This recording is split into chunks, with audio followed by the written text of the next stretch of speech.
Y bueno, quería compartir de un hombre o de una persona y yo le decía a Dios cuando mi esposo me dijo, yo quiero que tú hables, y es más, él me dijo, yo quiero que seas tú la que comparta ese tema porque, me dijo, yo te considero una mujer de fe. Y yo la verdad lo miré así como, o sea, yo no creo que me considere una mujer de fe, pero ahorita les voy a compartir por qué tal vez mi esposo me hace tanto énfasis y yo me lo he creído verdaderamente porque a veces tenemos que creer las cosas que Dios nos dice, ¿verdad? Y usa a nuestros esposos, o usa a algún hermano para decirte, sí, tú esto, tú aquello. Entonces él me dijo, yo quiero que tú compartas. Y le pedí al Señor, yo le dije, no quiero hablar de cuál es el nombre o el nombre que a ustedes se les viene a la mente cuando de fe se trata.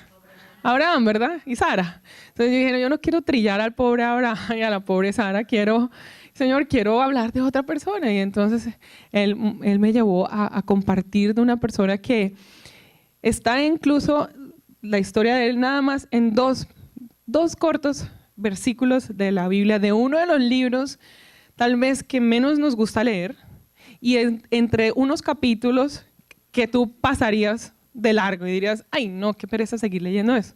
No, no es Éxodo, está en Crónicas. Las crónicas de todo lo que pasó, de todas las historias de los reyes están en ese libro. Y ese hombre fue un hombre que haciendo pequeños ajustes en su vida logró hacer grandes cambios. Fíjense que no fueron grandes cambios para ver pequeños ajustes, sino fueron pequeños ajusticos para ver grandes cosas en su vida. Dice que con su actitud, con la actitud que él tuvo, una actitud me imagino que valiente, positiva, aguerrida, de confianza, pudo cambiar su vida, pudo cambiar el rumbo de su vida. De hecho, le dio un giro de 180 grados al cambio de su vida con esa actitud que tuvo. Decidió retar a Dios y hacerle una de las más poderosas oraciones que pueden estar en la palabra de Dios. Un reto. ¿Sabía usted que puede retar a Dios? Hay unos que sí, hay otros que parece que no. Bueno, yo quiero decirles que uno puede retar a Dios. En la palabra hay específicamente, en Malaquías 3:10, la porción que habla acerca de los diezmos. Él dice, después de que dice, trae todos mis diezmos a la folí, dice, y ponedme a prueba en esto. ¿No le suena eso a reto? Eso es un reto, una prueba. No es un reto arrogante, ni es un reto como, a ver, demuéstrame que tú eres Dios. No. Es que yo puedo hacerle a Dios oraciones poderosas, oraciones que cambian el rumbo de nuestras vidas. ¿Y cuántos quisieran en este día o anhelan o creen o sienten por allá y el Espíritu Santo ya les ha dicho, oye, necesitas en esta área de tu vida comenzarle a dar un giro? Yo creo que todos, ¿verdad? Necesitamos, porque muy seguramente nos hemos en algún grado desviado un poco. Y esa persona que les quiero compartir se llama Jabes. ¿Alguien ha oído hablar de Jabes? ¿Por qué creen que fue un hombre de fe? Me impresiona mucho porque al principio de la palabra, de la oración que él hizo, y como les digo, está en medio de la genealogía. Vienen hablando de la genealogía de Adán y luego de todas las tribus, y son 4 capítulos hasta llegar al cuarto capítulo, en el versículo 9, empieza a hablar de él. Pero se torna y hace una atención que dice, que incluso el autor del libro de Jabes dice, causa una atención en mí que dice, hey, momentico, si vienen hablando de la genealogía todo el tiempo y nombran a este personaje y hablan de él y dicen esta oración es porque algo importante tenemos que ver de él. Y eso es lo que Dios quiere en esta mañana, abrir nuestros ojos para que podamos ver lo que Jabes dijo, lo que él le pidió y en lo que terminó Jabes después de esa oración. Pero Jabes no era una persona común y corriente. Curiosamente, Jabes significa, ¿alguno sabe lo que significa? Dice dolor, causa dolor. Uno que causa dolor o que produce dolor o que es en sí dolor. Y yo me imagino cuántas mujeres que hemos tenido un hijo aquí. Yo no di a luz a Mariana por el tamaño de mi hija, pesó casi 11 libras. Gracias a Dios que no tuve que dar la luz, sino que me hicieron cesárea. No sé lo que es tener un parto, pero me imagino que si yo hubiera tenido que dar a luz a Mariana naturalmente, yo hubiera recordado por muchos años hasta hoy, hasta que fuera una viejita, recordaría cuán doloroso fue. Pues para esa mamá, para la mamá de Jabes, seguramente ese parto o alguna circunstancia que ella estaba viviendo le generó dolor y por eso lo nombró así. Tremendo, porque en la antigüedad la importancia del nombre y el significado del nombre era algo que marcaba la vida de la persona, positiva o negativamente. Entonces, desafortunadamente para Jabes, la mamá no pudo encontrar un mejor nombre que dolor. Y entonces todo aquel que mencionaba el nombre de Jabes, ¡ay, qué dolor! Porque es como que yo todo el tiempo te dijera, o de hecho hay mujeres que se llaman Dolores. Algunas conocemos a alguna persona que se llama Dolores, ¿verdad? Tú imagínate mencionando ese nombre todo el tiempo. Dolores, ven acá. Dolores, ven allá. Dolores, hazme este favor. Te aseguro que Dolores vive con dolores. No con ella, sino con dolores, con enfermedades. Porque el nombre va ligado a nuestro destino. El nombre, y en la antigüedad ellos sabían, de hecho era como que decretaban una palabra profética. Y lo podemos ver. Y quiero que veamos un par de ejemplos. Jacob. Lo que significa Jacob es el que agarra o arrebata. Algunos de ustedes que han leído la palabra dice que Jacob le arrebató la bendición a su hermano, pero es que él sabía por qué se la quería arrebatar. Jacob sabía que en ese entonces, en ese tiempo, la bendición era algo tan importante y él dijo, un momentico, a mí mi papá no me va a bendecir de la manera en que va a bendecir a mi hermano Esaú, porque yo soy el segundo. Entonces él dijo, aprovechándose que el hermano estaba hambriado, que había venido de cazar, creo que estaba cazando, y tenía mucha hambre, entonces él le dijo, bueno, yo te doy comida, pero dame tu primogenitura. Entonces, a través de un engaño, después, más adelante, él dice que mata a un cabrito, y se hace pasar por el hermano, Dios lo bendice a él, perdón, su padre lo bendice a él. Entonces, él le roba, le usurpa la bendición que su hermano Esaú debía tener ese día. El otro caso es Noemí y su esposo Elimelec. ¿Los conocen? ¿Sí? Bueno, ellos a sus dos hijos, fíjense, le pusieron Malón y Kelión, que significa enfermo y languidez. Imagínense, ellos dos eran los esposos de Ruth y de Orfa. Y ellas dos quedan viudas muy jóvenes porque ellos se mueren. Entonces sus padres decretaron muerte desde el momento en que ellos nacieron, profetizaron que iban a morir en juventud. Y estas muchachas quedaron viudas, lo pueden ver en el libro de Ruth. Y el último caso contrario, caso positivo, es el nombre Salomón. Salomón significa paz, pacífico. Dice que Salomón fue el primer rey en la historia que gobernó sin necesidad de guerra, porque era un hombre pacífico. Entonces podemos ver la importancia del nombre. Padre y madre que están aquí, piensen muy bien qué nombre le van a poner a sus hijos. Investiguen qué es lo que significa el nombre. No pongan el nombre porque está de moda, o no pongan el nombre porque suena lindo, o porque la actriz que te gusta se llama así.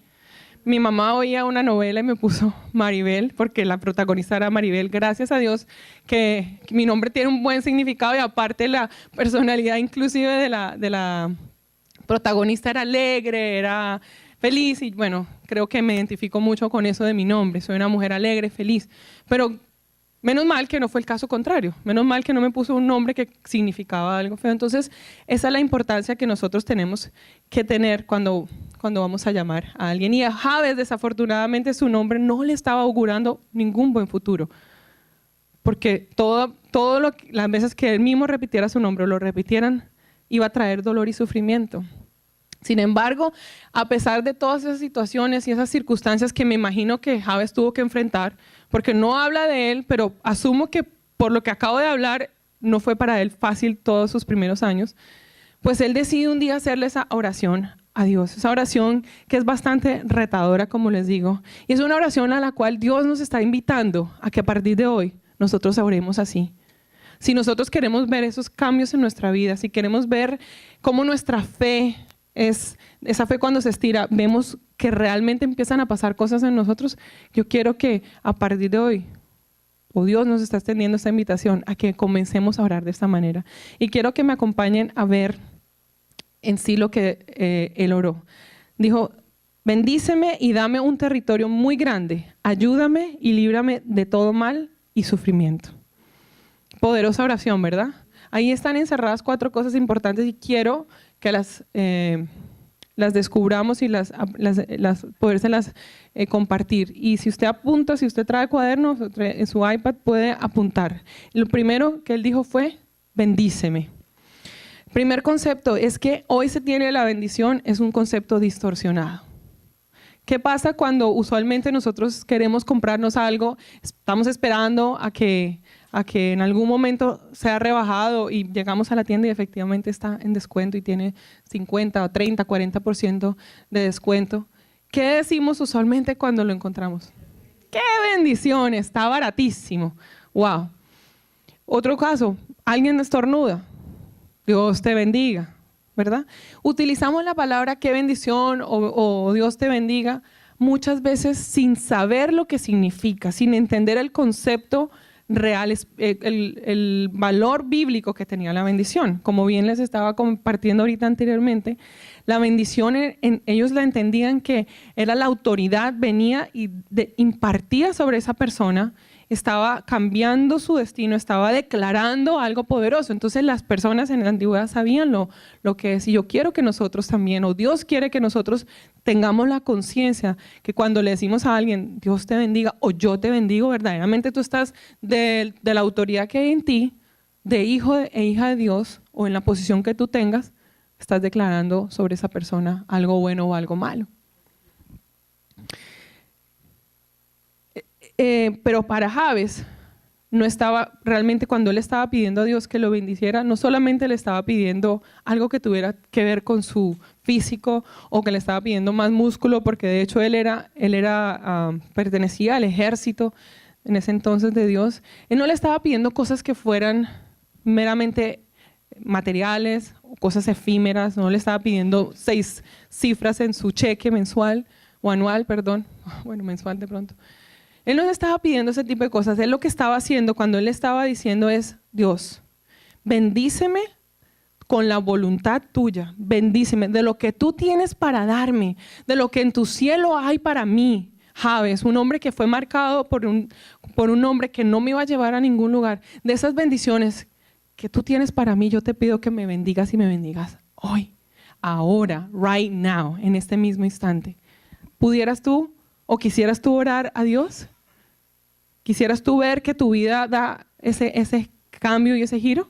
Pues yo te animo en este día a que tú hagas esa oración. Comiencen a hacer esa oración. No tengan miedo de hacérsela, porque no es una oración egoísta. Al decirle a Dios, Dios bendíceme, de hecho cualquiera que te escuchara orando y dijera, pudiera pensar, qué egoísta, o por qué no está orando por la gente del África, o por qué no está orando por los necesitados, o por qué no está orando por su familia, por qué está orando por él. Porque cuando entendemos ese concepto específicamente de bendición, vamos a saber que cuando le estamos pidiendo a Dios que nos bendiga, no es para quedarnos nosotros con esa bendición, sino para repartirla, ser canales de bendición, poder dar a otras personas con liberalidad, poder ser Josés en determinado momento. Aparte porque él se atrevió a pedirle que lo bendijera, ¿por qué? Porque él sabía la clase de Dios, que era Dios. Jabes sabía, no lo había visto, pero él sabía que Dios había sacado al pueblo de Israel de la esclavitud de su mano poderosa. Él sabía que él había abierto el Mar Rojo para que cruzaran en seco y los enemigos quedaran atrás. Él sabía de las victorias que Dios le había dado al mismo pueblo, al mismo ejército, cuando tenía que enfrentarse a los otros enemigos para ganar y poseer esa tierra que Dios les había prometido. Él sabía de todas esas bendiciones, entonces él podía atreverse a decirle a Dios, Dios mío, así como tú bendijiste a todos a mis antepasados, así mismo te pido yo que me bendigas. Y en nuestro caso nos pasaba algo bastante particular con mi esposo. El Señor nos ha regalado, y yo sé que muchas personas también pueden tener eso, el don de orar por las personas y ser sanadas. Y muchas personas venían a orar y orábamos por diferentes cosas y Dios respondía, las personas se sanaban. Específicamente nos empezó un tiempo en que venían muchas mujeres estériles. Mi esposo y yo fuimos declarados o diagnosticados estériles por los médicos e infértiles, porque por más de 12 años no podíamos tener babies. Teníamos una promesa de Dios, pero no podíamos ser bebés. Sin embargo, cuando orábamos por esas mujeres, 10, 11, 12 meses después venían con el bebé o una foto o algo y nos decían, mire pastor, aquí está el bebé, Dios escuchó su oración, no sé qué. Y entonces, por supuesto, al principio, ¡oh, qué alegría, qué bendición! Pero conforme pasaba el tiempo y nos seguía pasando y nosotros, mi esposo obviamente oraba por mí. Mi esposo ponía manos sobre mi vientre constantemente y declaraba, Señor, que este vientre sea fértil. Porque como daba resultado que orábamos por otras personas, pues con nosotros no estaba pasando lo mismo. Y yo tal vez empecé a sentir un poco de quebranto. Incluso si la fe fuera un caucho, pues en ese momento yo sentía que mi fe cada vez se iba estirando y se iba estirando y se iba estirando y se iba estirando. Y yo sentía que en algunos momentos como que me iba a reventar. Porque empezaron a pasar cosas. Empezaron nuestros familiares, nuestros sobrinos, que eran menores que nosotros, a tener hijos. Amigas de mi edad ya eran mamás hacía tiempo. Y entonces yo empecé a despertar como una cierta inquietud. Yo le decía, Dios mío, me parecía ya más bien como Ana, la mamá de Samuel, que no podía tener hijos. Y en vez de ir a donde Dios a rogarle y pedirle, ella le reclamaba, era su esposo, le decía, pero dame un hijo. Y decía, pero ¿yo acaso es que soy Dios para darte hijos? No, no me pidas eso. ¿Acaso no te soy yo más suficiente que tantos hijos? La cosa era que había una persona que a ella constantemente la instigaba y la molestaba y le recordaba su esterilidad, y era su rival, Penina, la concubina. Y entonces yo me imagino que en mi caso muchas veces yo levanté oraciones así, yo levanté oraciones frustradas, oraciones de dolor porque Dios a mí no me bendecía, y yo le sacaba todo el prontuario y le decía, claro, yo sí te sirvo, Señor, pero mírame a mí, Señor, yo entregué mi juventud para esto, para ti, y tú no te acuerdas de nosotros. ¿O es que acaso tú no me amas? ¿O es que acaso estoy en pecado? ¿O es que acaso? Y empezaba a hacerle un montón de preguntas a Dios porque mi promesa de ser mamá, nada que se cumplía.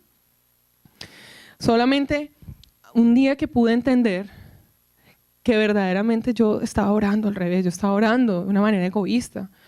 Porque sí, ¿qué mujer no quiere ser madre, verdad? Y más cuando tienes tantos años de casada, pues quería ser madre, pero mi oración no era la correcta. Hasta un día que el Señor me dijo, vine en sí y empecé a orar, y empecé a orar diferente. Me acuerdo un día que le dije a él, le dije, ¿sabes qué, Dios? Si tu voluntad es que nosotros seamos padres, danos una descendencia y yo te prometo que mis hijos te van a servir, que mis hijos son tuyos, que mis hijos yo no los voy a poseer, yo no quiero yo ser la que tomo a mis hijos. Y ese día hice esa oración, y me acuerdo que en el 2012, como a mediados de año, estaba yo leyendo mi devocional, haciendo mi tiempo devocional, y el Señor, curiosamente, los dos versículos que tenía para leer ese día era la mujer del flujo de sangre. ¿Cuántos conocen un poco esa historia? Era una mujer que tenía 12 años con un flujo de sangre, menstruación, por decir, para que las mujeres lo entiendan hoy en día. Imagínate nosotras 12 años sin parar con una menstruación, lo difícil que era. 12 años en los cuales ella, donde se sentaba, dice la palabra, que quedaba inmundo donde ella se sentaba. Si alguien la tocaba, quedaba inmundo esa persona y se tenía que ir y descontaminar y pasar un proceso. Entonces ella era una mujer que estaba, me imagino, relegada, abandonada, lejos de todos. Y por otro lado, entonces, y Jesús un día llega y la sana, ¿verdad? Ella toca el borde de su manto y es sanada. Y luego entonces, el capítulo siguiente habla de una niña de 12 años, la hija de Jairo, un oficial, que había muerto, y van donde Jesús y le piden que la resucite. Jesús ora por ella y ella se levanta.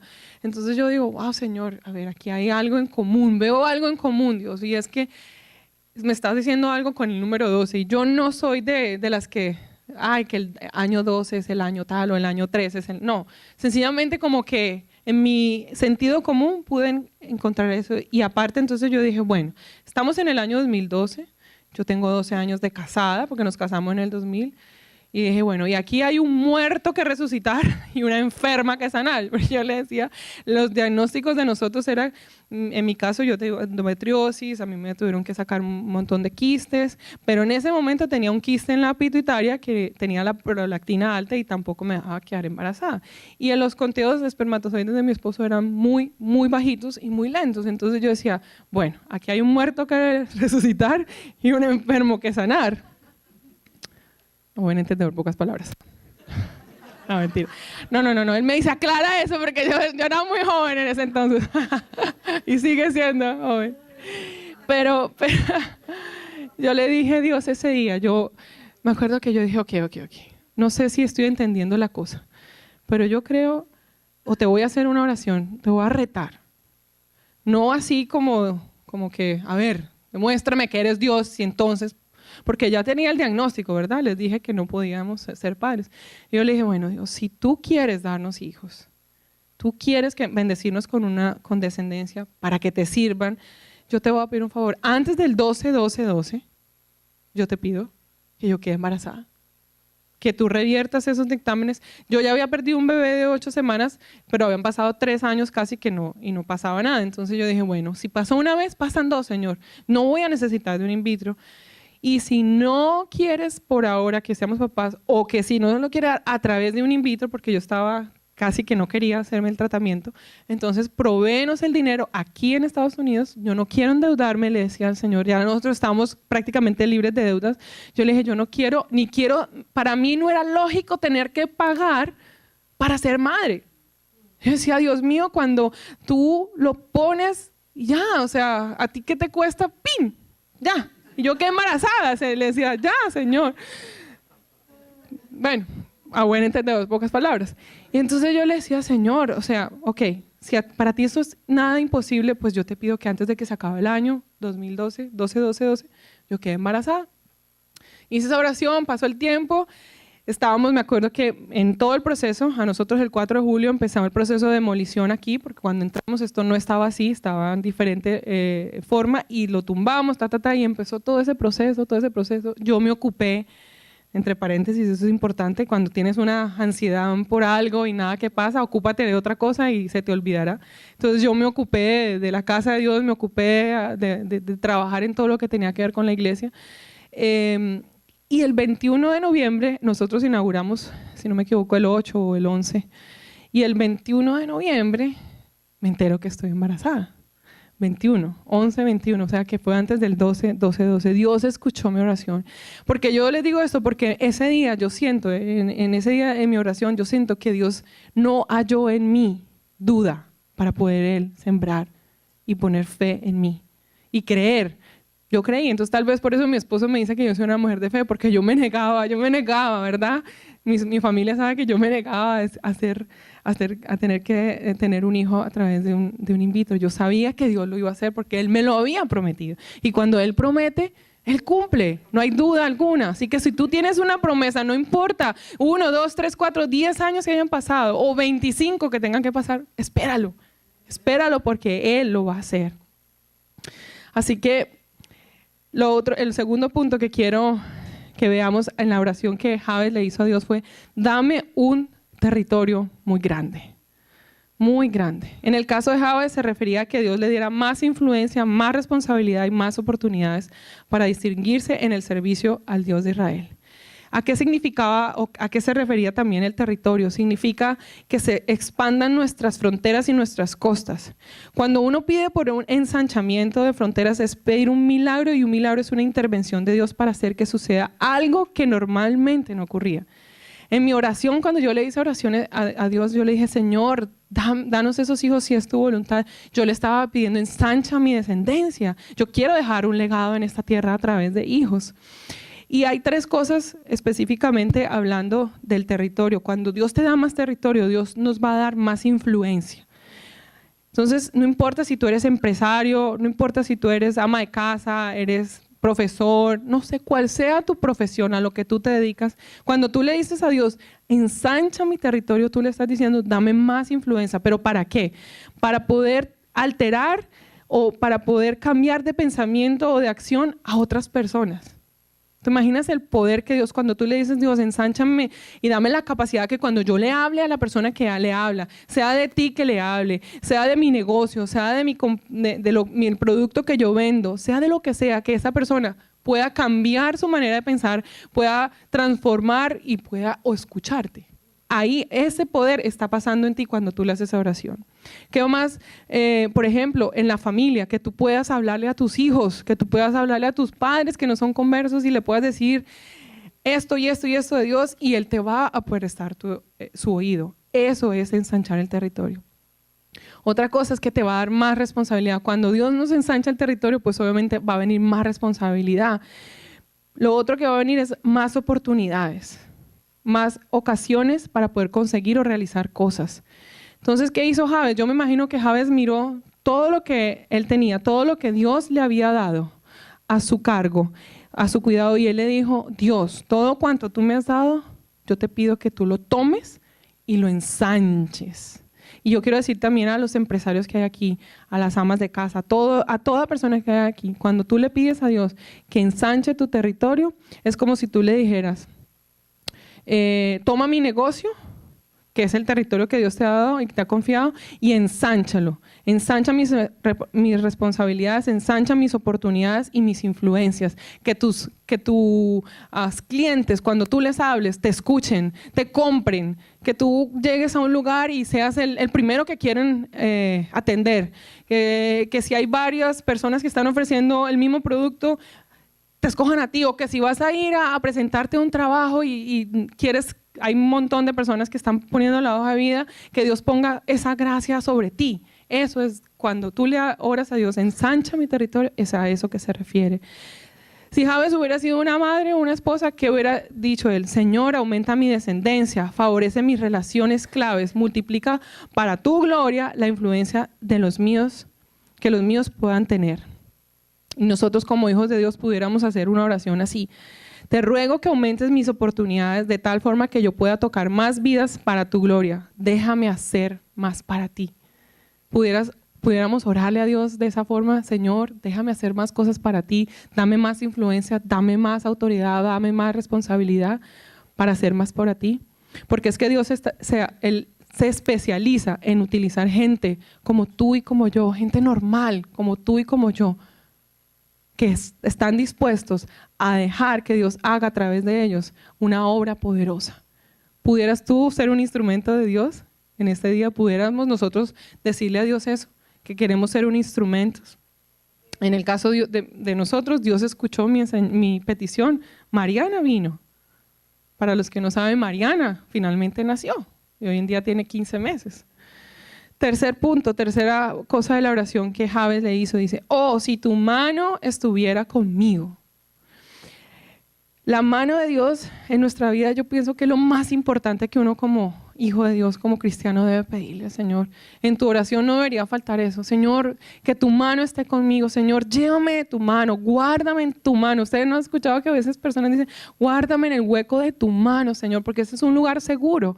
Porque ¿qué pasa? Que a mayor responsabilidad, a mayor ensanchamiento del territorio, pues venía obviamente muchísimos más ataques sobre la vida de Jabes. Y en este caso, sobre aquellos que nosotros también nos seamos retados en este día a orar de esa manera. Necesitamos estar mejor bajo la mano de Él, sobre la mano de Él, y no cosa horrenda, como dice la palabra, estar bajo la mano de Dios. Cuando Presencia Viva nació, nosotros fuimos de igual manera retados. Empezamos en la sala de mi casa, un grupo de personas.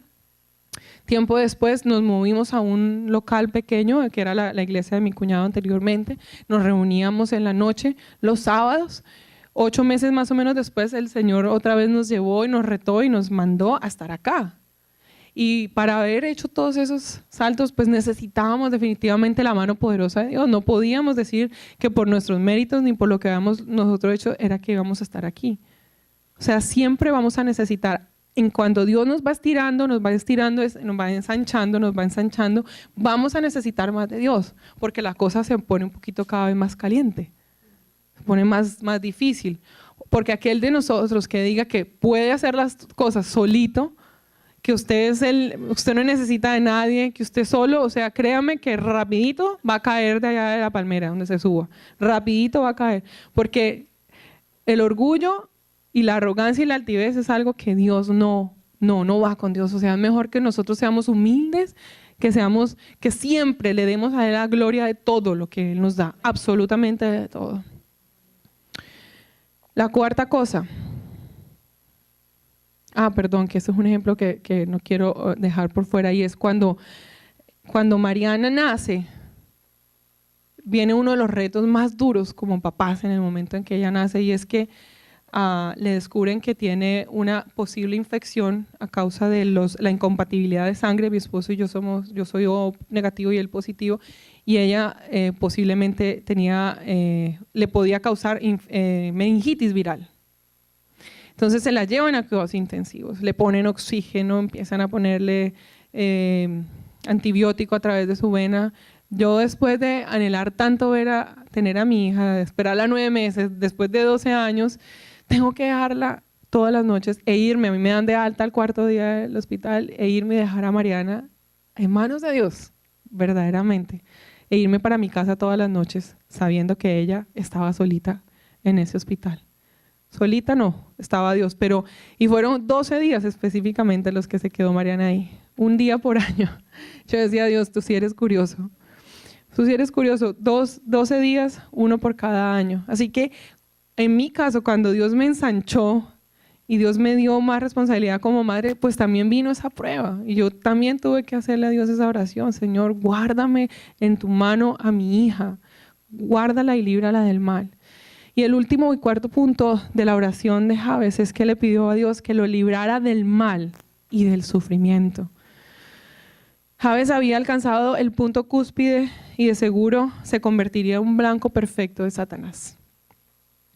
Si le pedimos a Dios que nos dé más negocios porque queremos ser un canal de bendición para su reino, ojo, que a la hora que Él te ponga donde tú le has pedido, tú no te vayas a hacer el loco y se te vaya a olvidar, o la loca y se te vaya a olvidar, porque a Dios no se le va a olvidar.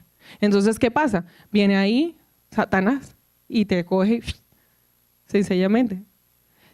Les puedo contar un testimonio de una pareja que nos decía, pastor, cuando a mí Dios me bendiga y yo tenga este negocio y yo voy a ser uno de los mejores 10 mejores y yo voy a ser uno de los que esté ahí para todo y no sé qué.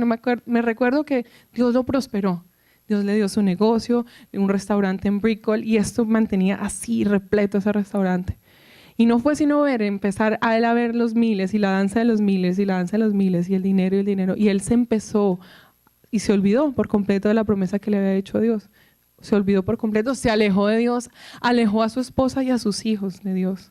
Nunca más volvió a la iglesia. Nosotros íbamos constantemente al restaurante a compartir con él y hablábamos. Y él siempre que nos veía decía, yo te aseguro que voy a ir a la iglesia, pero es que, ay no, y aparte de eso, todo lo que nos contaba era, pastor, imagínese, se me dañó el horno.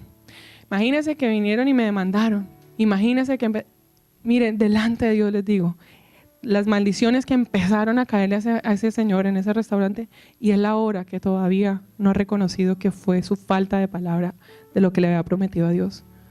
Porque ojo, no prometamos lo que no vamos a ser capaces de cumplir. Mejor no lo prometas, mejor quédate callado y no lo digas, no lo digas. Cada que yo tengo la oportunidad, cada que alguien me dice, y esa niña, ay, tan bonita, ay, tan esto, lo que sea. Yo le digo, ¿sabes qué?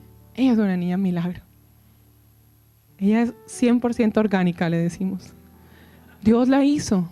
¿Cómo así? Pues sí, todos los niños son orgánicos, todos los niños son orgánicos, no, perdón, todos los niños son milagro, porque es un milagro que de por sí queda uno embarazado. Entonces yo les empiezo a contar. Y la gente finalmente se termina, obviamente, maravillando, y muchas de las veces aprovecho para compartirle a las personas, porque yo le dije a Dios, yo le prometí que mis hijos le iban a servir. Y mi hija le sirve desde que es una bebé. Mi hija ha ministrado a personas en depresión. Han sido liberadas por un abrazo de mi hija. Yo no tengo que esperar a que mi hija haga una decisión personal por Jesús. Desde ya, yo la estoy entrenando junto con mi esposo para que sirva a Dios a través de un abrazo y una sonrisa. Porque yo no sé hasta cuándo vivirá Mariana, pero desde que ella nació hasta que Dios se la quiera llevar, antes o después de que yo me vaya, no sé, ella va a servir a Dios porque esa es mi promesa. Esa es la promesa que yo le hice a Dios y yo la quiero cumplir. Yo quiero invitar en esta mañana a una persona que también años atrás retó a Dios, le creyó, obedeció ante una petición que hicieron específicamente en el lugar donde él se congregaba antes, para que él nos comparta un poco acerca de lo que eso significó. Y quiero que vengas por aquí, Julio Barberi.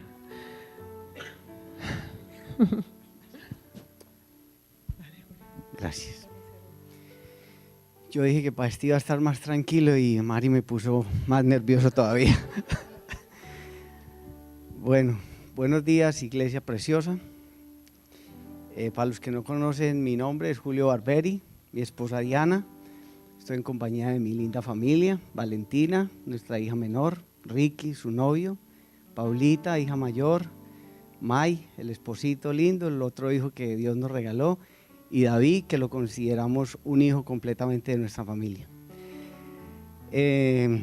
Muchas gracias, Mari, por esas palabras tan lindas y esa predicación. Cada día el Señor usa más a nuestros pastores para edificar nuestras vidas, ¿no es cierto? Bueno, yo quise dar un testimonio. Yo le dije al pastor cuando oí el tema de la inversión, de hacer un templo en un tiempo, como inversionista y como empresario que somos mi esposa y yo dije, wow, hay otra oportunidad ahí. Entonces le dijimos al pastor, queremos compartir un testimonio de algo de tantas cosas que ha hecho el Señor en nuestras vidas. Y nos aprobó y nos dijo, sí, claro, me parece bien, vayan, cuenten el testimonio. Y no nos pusimos de acuerdo con Mari en lo que ella iba a orar hoy, a compartir. Y como dice mi hija Valentina, literalmente yo soy un Javes. Porque la historia de mi vida es que mi madre quedó viuda con 6 hijos y uno en embarazo. Y el embarazo era yo soy el menor de 7. Entonces venía con mucho dolor porque mi madre a los 30 años había perdido a su padre, a su esposo, que tenía 33. Entonces llegó este hijo, llegué yo al mundo con mucha tristeza, pero el Señor cambió todo ese lamento, toda esa maldición que traía, que estaba marcada por nuestros antepasados para nuestra madre, para nuestros hermanos y para mi vida, la cambió completamente, porque ella de verdad que se entregó al Señor y empezó a hacer desde ese tiempo pactos con Dios. Porque está bien lo que nos dice Mari, lo que nos dice la palabra de pedir bendición, pero hay que meterle acción a esto. Hay que hacer de verdad pruebas. Yo soy un hombre que no tengo fe, sino que tengo el don de fe. Y el que me lo enseñó fue mi madre. Mi madre hoy en día tiene 83 años y yo la veo a ella como pacta. No sé por qué siempre hay pactos de dinero. Yo he visto a mi madre pactar. Tiene 83 años con Dios, dinero, por enfermedades de mis sobrinos, porque mis hermanos pasen a una mejor vida, porque mi hermana se le quite una enfermedad, por tantas cosas. Y tiene 83 años donde nosotros hemos visto pactar a nuestra madre con Dios y nos enseña a nosotros. Hoy yo estoy feliz con mi esposa porque está toda mi familia hermosa aquí viendo algo que no es una mentira, es una verdad. Paulita y Valentina han visto todos los pactos que nosotros hemos hecho con Dios. Entonces, el testimonio es que hace como unos 6 años, cuando estaba Miami en crisis, donde todo el mundo estaba perdiendo las casas, que perdían 10, 15, tengo amigos que perdieron 35 casas. Entonces, el pastor donde nosotros estamos, que es un retador y es un hombre de pactos, lo amamos muchísimo y en esa iglesia aprendimos a servir, a hacer muchas cosas. En esa crisis tan tremenda, él dijo, vamos a publicar un ayuno en el principio de año, de 21 días. Ese ayuno trajo a mi cuerpo sanación en el colon y en hemorroides, en el ayuno. Y dijo, vamos a pactar porque vamos a renovar este templo. Y la inversión eran $500,000. Mire, casi toda la iglesia empezó a murmurar. Pero los que tenemos mente de empresario, los que tenemos mente de inversionistas y le creemos a Dios, entendimos y vimos. Hicimos el pacto. En ese tiempo, como le digo, habían amigos que estaban perdiendo sus casas, sus inversiones. En el caso nuestro, en ese tiempo el dólar estaba muy bajo, estaba 1.700 pesos el dólar, 1.700 pesos, sí. Y nosotros somos importadores de productos de Colombia. Para que más o menos vean la situación, nosotros teníamos meses donde perdíamos $50,000 por el cambio. por lo que exportábamos y dejábamos de percibir. Yo sé que hombres como Gio, que es un gran empresario de importaciones y exportaciones, me entiende eso. Y es así. Y entonces, cuando el pastor lanza eso y yo le digo a mi esposa, negra, hay que pactar. Y ella y yo decíamos, miércoles, pero en esta situación perdiendo tanto dinero y pacto y para renovar un templo. Pero nosotros le creímos. Dijimos, no, pero así actúa la mano de Dios. Y lo hicimos. Y lo cumplimos, gracias a Dios, al 100%. Lo compartimos con nuestras hijas, con May. Creo que David estaba en ese tiempo también, ¿no es cierto? Y todos esos son testimonios para que nuestra propia familia vea en acción las cosas, no solamente arrodillado, orando, sino poniéndolo en acción, ¿sí? Entonces, en ese tiempo Dios me decía, es que eres un improductivo. Y yo, pero Señor, ¿cómo que improductivo? Porque yo le decía, es que a $1,700 pesos el dólar perdíamos plata. Y él me dijo, tú tienes que ser más rentable y tienes que ser más productivo. Y increíblemente fuimos más productivos y más rentables. Buscamos la forma de ser más eficientes en la planta. Y a raíz de eso, el Señor movió muchas cosas en nuestra familia.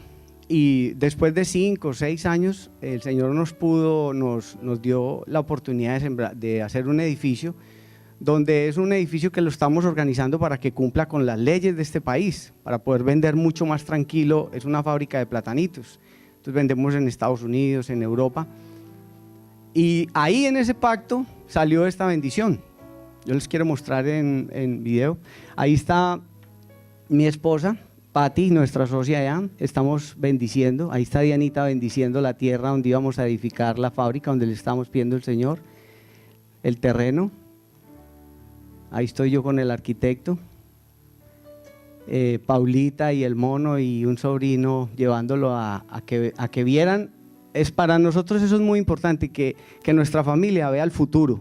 El pasado déjenlo atrás y el pasado lo cortamos con la sangre de Jesucristo. Pero me encanta mostrarles y me encanta decirles, miren hacia el futuro. Entonces ahí ya estaba edificándose, ¿sí? Ahí va para adelante, eso es parte de la planta por dentro y hasta llegar ahí está en este momento. Creo que por ahí en diciembre o enero ya la estamos terminando. A raíz de ese pacto, donde nosotros sembramos para la iglesia de Dios, de la cosa más inexplicable, porque así son las cosas, uno no lo entiende, como decía Mari, uno no entiende cómo los médicos decían tantas cosas del vientre de ella y yo digo, wow, cómo en ese tiempo donde estaba tan difícil la situación, mejoraron tantas cosas, no solamente económicas, sino en todos los aspectos de salud. Entonces yo los invito, porque hoy el pastor nos ha lanzado una propuesta de invertir para mejorar nuestro templo, hacer un nuevo templo, y yo creo que todos debemos alegrarnos por eso, porque no estamos diciendo que vamos a hacer lo que van a hacer aquí, un casino o un hotel donde van a hacer cantidad de cosas, no, en Las Vegas, no. Estamos diciendo, nuestro pastor nos está diciendo, vamos a hacer una iglesia donde se van a poder educar nuestros hijos, porque también queremos hacer un colegio, ¿no es cierto? O sea, estamos proponiéndole algo a la iglesia para algo que nos van a beneficiar a nosotros, ¿sí? Y Dios nos va a respaldar, y Dios está listo ahí, Dios está listo para entregarnos todo, porque analicen ustedes cuando uno es un cultivador de productos de la naturaleza, mira todo lo que él pone el cielo, pone el sol, pone la tierra, pone la lluvia, pone la polinización, ¿sí? Pone todo.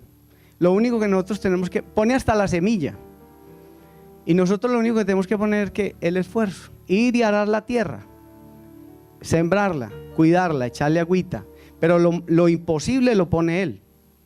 Y nosotros ponemos lo más simple, ir a trabajar. Entonces, les voy a compartir 3 versículos. Vamos al de Pastor Douglas, ¿lo tienes ahí a la mano?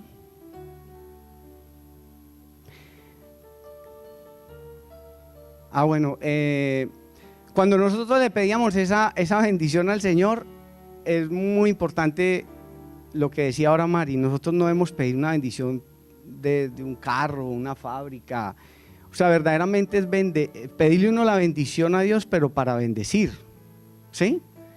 Eso es lo que ha habido en el corazón de nosotros. Cuando nosotros vamos a la fábrica y vemos, cuando estábamos en Colombia, vivíamos en Pereira, era una fábrica pequeña y vendíamos solamente en el eje cafetero. Cuando venimos a este país, yo le decía, Padre, yo no quiero, pues no quiero ser ingrato con lo que tú nos has dado allá, pero yo sí quiero vender en Estados Unidos, no me quiero quedar vendiendo en Pereira, pero con el ánimo de poderle dar trabajo a mucha gente, ¿sí?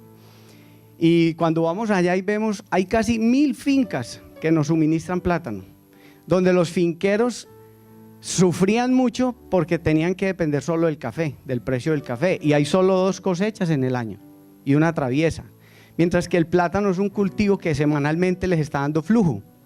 Entonces, ustedes no se imaginan cuando nosotros vamos a esas fincas, eso nos quieren hacer sancocho, nos quieren mandar con un mundo de revuelto, porque están agradecidos, porque todo el plátano que sacan, nosotros se lo compramos.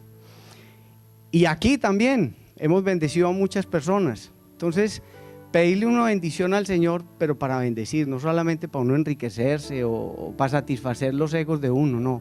Verdaderamente pedirle una bendición, pero que haya un propósito detrás de esa bendición, ¿sí? Y yo creo que querer edificar ese templo no es solamente para satisfacernos nosotros, sino para poder traer a tantas gentes que están afuera, que no saben cómo orientar sus vidas. Mi esposa y yo conocemos del Señor hace 29 años, 28 nos casamos y un año antes lo conocimos, a ella le gustan las cifras exactas, y llevamos 28 años aprendiendo a todo lo que somos hoy en día. No sabíamos nada de eso, no sabíamos ser padres, no sabíamos ser novios, no sabíamos ser empresarios, no sabíamos ser discípulos, nada de eso, y todo lo hemos aprendido en la iglesia. Bueno, entonces dice la palabra, el que siembra escasamente también segará escasamente. O sea, el que verdaderamente quiere recoger una cosecha generosa debe ser un gran sembrador. El que es michicato, el que tacaño, mejor dicho, no espere algo diferente. El siguiente, pastor. Mire este versículo tan tremendo que en estos días cuando estaba yo diciéndole al Señor, yo le decía, Señor, pero yo ¿por qué quiero contar ese testimonio?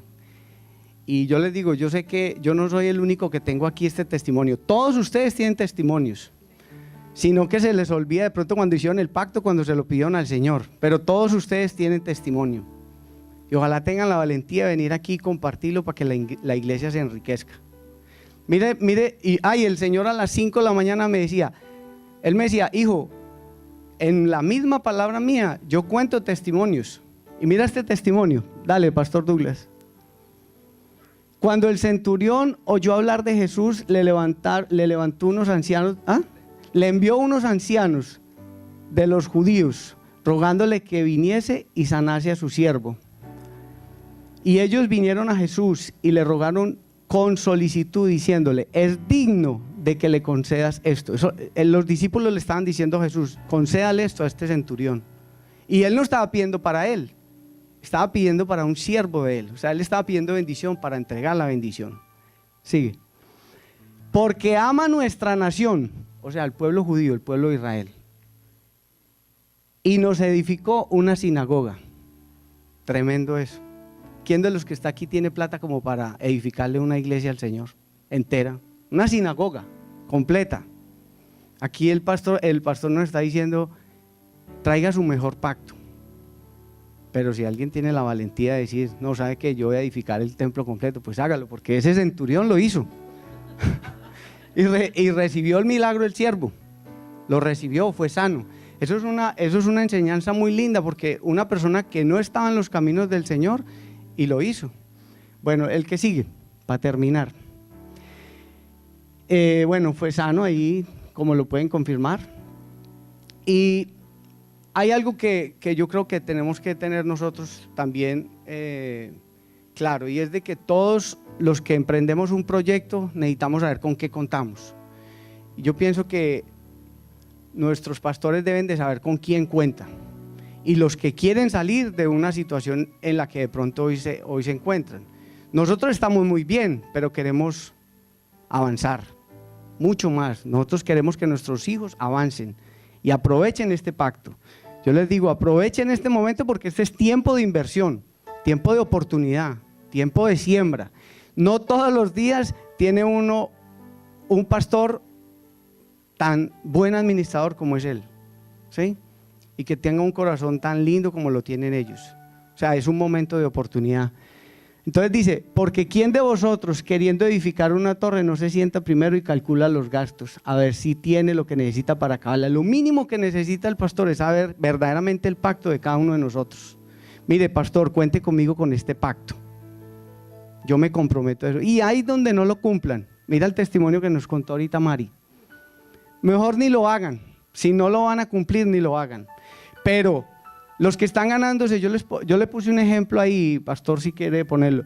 Los que están en un salario mínimo de $2,000 o $3,000 mensuales, que para vivir en este país es muy poco y para edificar una familia. Los que quieren salir de esa condición, pues tienen que hacer algo verdaderamente, algo, no digamos sobrenatural, sino un esfuerzo que sepa que lo pueden hacer. El que se está ganando $2,000, no estoy hablando de diezmos, porque el diezmo son 200 pesos. Pero yo le decía, si nosotros somos 210 miembros aproximadamente, y el que se gana $2,000 es capaz de hacer un esfuerzo de decir, bueno, yo voy a hacer este pacto para salir de esta situación en la que me encuentro, ya sea por salud, por un hijo, o por el que sea. Como les decía, yo he visto a mi madre de 83 años pactar por su familia, ¿sí? En un tiempo pactó por mí. Y $13 equivale a un café con un pastel en Starbucks Coffee. Yo no le estoy diciendo que deje de tomarse el café. Yo le estoy diciendo, vaya y esfuércese día a día por ganarse esos $13. Y se lo estoy lanzando a los que se están ganando $2,000. Que eso viene siendo, si no han hecho la cuenta, eso viene siendo como $400 mensuales, ¿sí? Y los $13 por las 210 personas, 720 días, dan los $2 millones. Entonces ahí de pronto sí ya les impacta, ¿no es cierto? Pero cuando nos unimos todos, encontramos grandes resultados. Entonces, aprovechen este tiempo. Nosotros como familia lo vamos a aprovechar y muy seguramente en 4, 5, 6 años vamos a estarles diciendo, mire, de este pacto, mire lo que pasó. Entonces, anímense y muchas gracias, Mari. Gracias por ser valiente y contar tu testimonio. Esto es simplemente un ejemplo que él puso para, no simplemente de lo de su vida, sino lo de los números, simplemente como él lo dijo.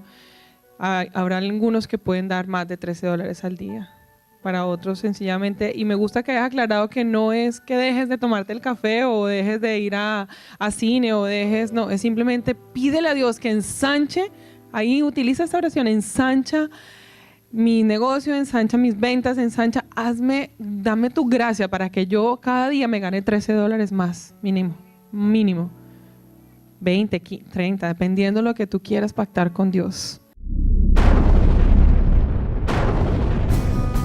Sobrenatural. Sobrenatural. Mis padres estaban a punto de separarse, pero gracias a Dios somos una familia. Sobrenatural es haber sido diagnosticada con leucemia hace 24 años y poder estar viva en este momento para disfrutar de mi hija y de mis nietos. Somos alegres. No estoy sola en Presencia Viva. Hacemos las cosas con excelencia. Gente de familia.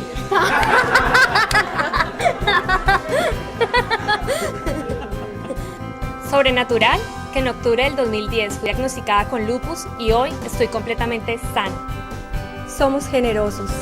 Sobrenatural es haber sufrido un atentado en el año 92 que no pudo cegar mi vida ni mi relación con Dios. Gente de propósito. Somos adoradores. Somos emprendedores. Tenemos mentalidad generacional. Somos soñadores. En Presencia Viva hay un lugar para todos. Aquí en Presencia Viva jugamos, hacemos amigos, encontramos amor, le damos gracias a Dios, cantamos, somos familia y lo más importante, conocemos a Jesús. En Presencia Viva somos apasionados. Nuestro propósito es entrenar y capacitar a las futuras generaciones para que sus vidas honren a Dios.